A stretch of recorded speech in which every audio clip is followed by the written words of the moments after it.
નમસ્કાર, કુબેરા નાવ સાથે હું પૃથા. નજર કરીએ આજના ગુજરાતના મહત્વના ન્યૂઝ પર. રાજ્યમાં 112 જનરક્ષક વાહનોની સંખ્યામાં વધારો થયો છે. નાયબ મુખ્યમંત્રી હર્ષ સંઘવીએ 500ના નવા અતિ આધુનિક જનરક્ષક વાહનોનું ફ્લેગ ઓફ કરી પ્રસ્થાન કરાવ્યું. નવા વાહનો અને આધુનિક ટેકનોલોજીના ઉપયોગથી ટૂંક સમયમાં રિસ્પોન્સ ટાઈમ 8 મિનિટથી નીચે લાવવાનું લક્ષ્યાંક છે.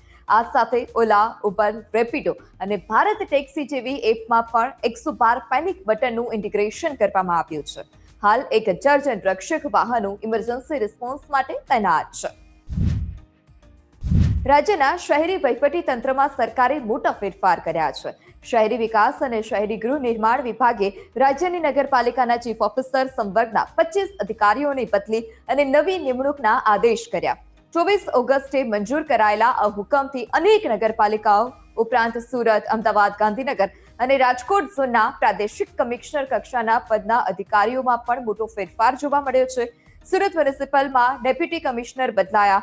રવિકાંત પટેલને સુરેન્દ્રનગર મહાનગરપાલિકાના નાયબ મ્યુનિસિપલ કમિશનર પદેથી માણસા ચીફ ઓફિસર તરીકે મૂકવામાં આવ્યા છે. જ્યારે પારસ મકવાણાની વેરાવળ પાટણથી બદલી કરીને સુરેન્દ્રનગર મહાનગરપાલિકાના નાયબ મ્યુનિસિપલ કમિશનર બનાવવામાં આવ્યા. આ સાથે 4 ઝોનમાં પ્રાદેશિક કમિશનરની જવાબદારીઓમાં પણ મોટો ફેરફાર કરવામાં આવ્યો છે. કેશવ કોલડિયાને અંકલેશ્વરથી બદલીને પ્રાદેશિક કમિશનર મ્યુનિસિપાલિટી સુરત ઝોનના બદલી કરવામાં આવ્યા છે. નીતિન બોડાતને કાલોલથી અમદાવાદ ઝોનના પ્રાદેશિક કમિશનર તરીકે નિમણૂક કરવામાં આવી છે. તો સતીશ પટેલ માણસાથી ગાંધીનગર ઝોનના પ્રાદેશિક કમિશનર અને રૂપલ ખેતિયાને ગુજરાત મ્યુનિસિપલ ફાઇનાન્સ બોર્ડમાંથી રાજકોટ ઝોનના પ્રાદેશિક કમિશનર બનાવવામાં આવ્યા. ઓપરેશન સિંદૂર દરમિયાન કેન્દ્ર સરકારની 54 વેબસાઇટ પર થયેલા સાયબર હુમલાના કેસમાં એનઆઈએ મોટી કાર્યવાહી કરી છે. એનઆઈએ ગુજરાત, મહારાષ્ટ્ર, તેલંગાણા, બિહાર અને દિલ્હીમાં કુલ 5 સ્થળોએ સર્ચ ઓપરેશન હાથ ધર્યું.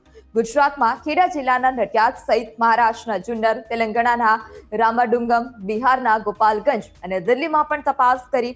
આ કેસમાં આરોપીઓએ ડિસ્ટ્રીબ્યુટેડ ડેનિયલ ઓફ સર્વિસ એટલે કે DDoS એટેક દ્વારા કેન્દ્ર સરકારની 54 વેબસાઇટ્સ અને મહત્વના કોમ્પ્યુટર સંસાધનોને નિશાન બનાવવાનો પ્રયાસ કર્યો હોવાનો પણ આરોપ લાગ્યો છે. આ કેસમાં અત્યાર સુધીમાં 2 આરોપીઓની ધરપકડ થઈ ચૂકી છે. એનઆઈએના સર્ચ દરમિયાન 3 લેપટોપ, 5 મોબાઈલ ફોન, પેનડ્રાઈવ સહિત ડિજિટલ ડિવાઇસ અને હેકિંગ સાથે જોડાયેલા દસ્તાવેજો પણ જપ્ત કરવામાં આવ્યા. રાજ્યની તમામ સરકારી ઓફિસોમાં હવે પ્લાસ્ટિકના ફોલ્ડર અને ફાઇલોના ઉપયોગ પર તબક્કાવાર પ્રતિબંધ લગાવવામાં આવશે.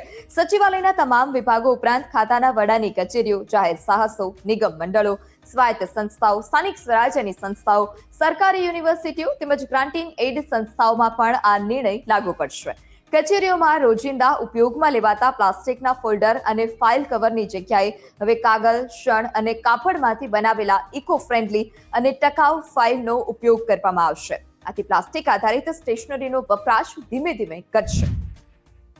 ભારત હવે ડિજિટલ બની ગયું છે. તેના જેટલા ફાયદા છે તેટલા જ ગેરફાયદા પણ છે. કારણ કે હવે તમે મેસેજ કે ફોન કોલ્સ દ્વારા સરળતાથી છેતરપિંડીનો ભોગ બની શકો છો. તાજેતરમાં આરબીઆઈએ લોકોના આવા એક કૌભાંડ વિશે ચેતવણી આપી છે, જેથી તમે આવી છેતરપિંડીનો શિકાર ન બનો તેનું ધ્યાન રાખજો.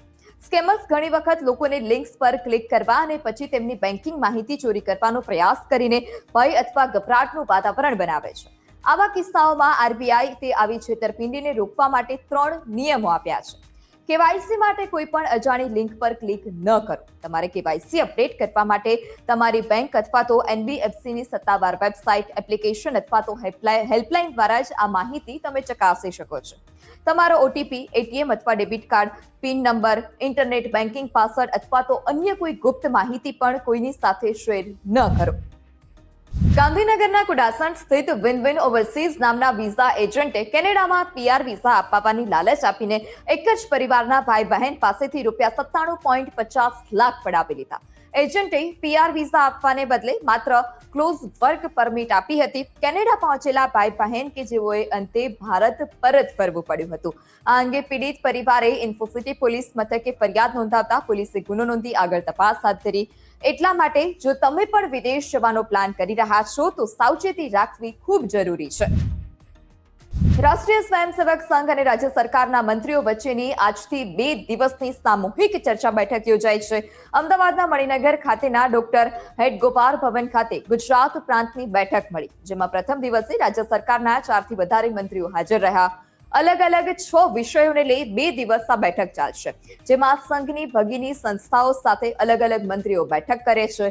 સંઘની ભગીની સંસ્થા જેમ કે સ્વદેશી જાગરણ મંચ, ભારત વિકાસ પરિષદ, કિસાન સંઘ, વિશ્વ હિન્દુ પરિષદના અલગ અલગ હોદ્દેદારો પણ હાજર રહેશે. બેઠકનો ઉદ્દેશ્ય કાર્યકર્તાઓને મળવાનું અને સંગઠનના ઉદ્દેશ્ય ગ્રાઉન્ડમાં લઈ જવા અંગે મંથન થશે.